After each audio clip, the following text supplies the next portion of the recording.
It's my honor to introduce Alina, who is a CPO at PollyLabs and heads the organization's Future Resilience Fund for Israel. Besides being a Seeds of Peace alumni, her job in the IDF was she's the head of the Russian desk at the IDF spokesperson office. Please give your attention to Alina and welcome you on stage. Thank you for being here. Hi, good afternoon. I'm really glad and blessed to be here and speak to you, and I'm very grateful to the Greenwald family and to Rabbi Minsky for inviting me. The conversation is going to be about building bridges and breaking echo chambers, and I admit that I'm a little bit nervous about this because especially in a time of such deep pain and fear as we're experiencing in our communities, it's really hard to have a conversation on how to reach across divides and across borders. And trust me, I get it. I was born in the Ukraine when it was still the Soviet Union. I grew up in Pisgat Ze'ev, which is East Jerusalem. My very first memory in life is sitting in a bomb shelter during the Gulf War, surrounded by adults in gas masks. The Second Intifada was the most meaningful thing in my childhood and as I was growing up as a teen. We had a dark joke in my high school that every year we had to replace the mezuzahs in order to try and get better luck next year during the Intifada. So when I talk to you about echo chambers and building bridges, I'm not talking from a place of naive idealism. I really understand the complexity that we all carry in our hearts on how to be Israeli and Jewish and human in these complex times. And so for me, my first echo chamber was really built out of necessity. I grew up at a time where it was very important for my parents to define good and evil.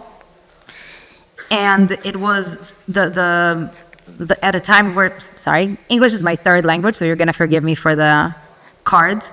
The enemy, for me, was everywhere in Jerusalem, but it was voiceless, and it didn't have a voice and a face and an element of recognition, because I was never in contact with people outside of my echo chamber, not politically, or even in conversation with other Jews who had either different political views from me or with non-Jews, and of course not with Palestinians in Jerusalem. My first echo chamber for me shattered in the summer of 2002 when I was invited to join Seeds of Peace summer camp. Seeds of Peace is an international summer camp leadership program for kids from different conflict countries. Israelis and Palestinians, Egyptians and Jordanians, Indians and Pakistanis, people from the Balkans, people from Afghanistan come together to Maine for a 3-week summer camp for teens. The first day in Maine remains crystal clear in my memory. We sat on this beautiful green lawn and we introduced ourselves. And I said, "Hi, my name is Alina from Jerusalem, Israel." And my bunkmate, Noor, said, "Hi, I'm Noor from Jerusalem, Palestine." And it was the very first time in my life that someone's identity directly challenged my identity. We soon are going to find out that we're neighbors. We're actually walking distance from each other. I grew up in Pisgat Ze'ev. She grew up in Bet Hanina. And so it was really a moment of shatterment of the echo chamber I grew up in. The second echo chamber broke for me during those summer days. Between playing sports and eating questionable camp food, a lot of our work was in dialogue sessions. We learned nonviolent communication methodology, and it didn't just change my mind about a lot of things, it changed the way that my mind operates. I rarely agreed or still agree with a lot of what I hear from my friends, but I know now how to listen with compassion and speak with clarity and authenticity. It's not about changing beliefs. It's about understanding that beliefs could be changed, or as we put it at camp, about making one friend from the other side.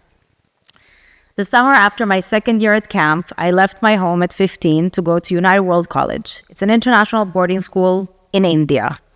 My parents are not diplomats. I just fell in love with the idea of being outside of my echo chamber and outside of my comfort zone. And so I flew halfway across the world because I understood that that's the only way to get to know what I don't know and step outside my bubble. And so my third echo chamber and my fourth echo chamber and my fifth and sixth and seventh all broke during 2 years living with people from 54 countries, having difficult conversations. That's where I learned about the power of dialectic synthesis. It's when you take an idea, a thesis, and you combine it with an opposite idea, an antithesis, to create something new, synthesis. Both in Seeds of Peace and in college, I encountered anti-Semitism and anti-Zionism. But unlike my parents who grew up in former Soviet Union, I had the privilege to speak to my peers and confront them about their ideas, not from a place of trying to convince them of something else, but rather to be, through my lived experience and my perspective, the antithesis to what they've learned in home. I know that I was effective because to this day, I have Palestinian friends and I have friends all over the Muslim world.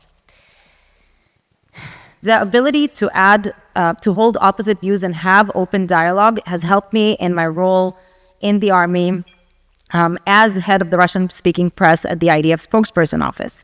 Even during the Second Lebanon War, I could engage journalists not by pushing Hasbara, but by having serious conversations with them where we married our opinions together.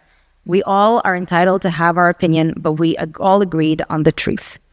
During the Second Lebanon War, during the Intifada, during endless operations in Gaza, I kept my relationships with Palestinians alive. Not because of our differences, not in spite of our differences, but because of them, because of the ability to have difficult conversations, even in the most difficult times. I want to pause for a moment. How many of you have, by show of hands, Muslim friends? Now I do as I go on. How many of you have Palestinian friends?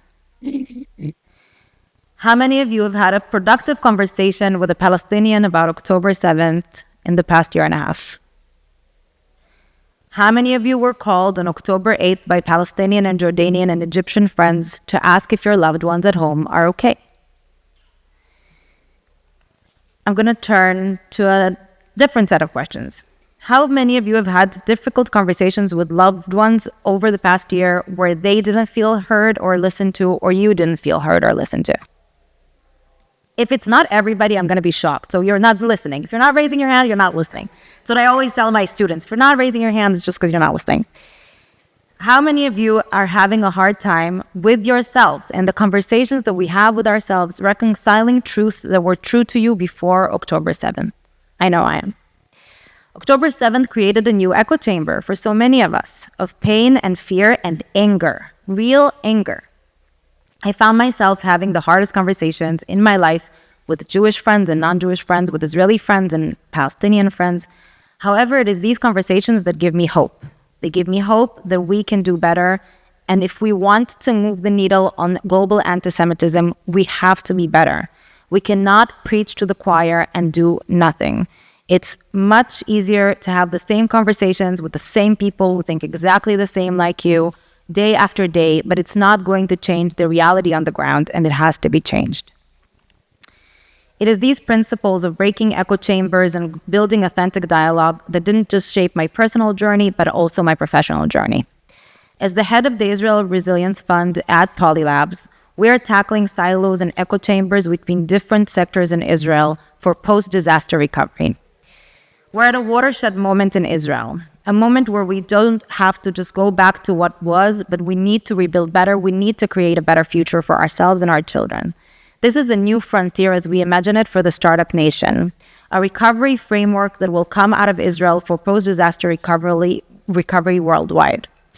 We build gaps between technology and social impact, taking the best of Israeli technology with the best Israeli entrepreneurs to be a light of nations, to be the next generation of impact-driven ventures. To do that, we want to rebuild better. Nobody wants to rebuild worse, just so we're clear. But to rebuild better, we have to step outside of our comfort zones and break down silos between sectors, between borders, and reorganize narratives. Just as my personal journey taught me the real change happens when we engage across divides, our work sees that innovation flourishes when we break down institutional echo chambers. The problems that Israel is facing today, challenges of mental health, challenges of transparency in aid, are not just Israeli problems. We have a vision for local, regional, and global recovery through the Israeli lens. We believe that this is a way to fight anti-Semitism, to be a light of nations, to do tikkun olam. When we do tikkun olam, the positive ripples of our change go beyond our borders, and they show what the potential is that we have to make a change in the world.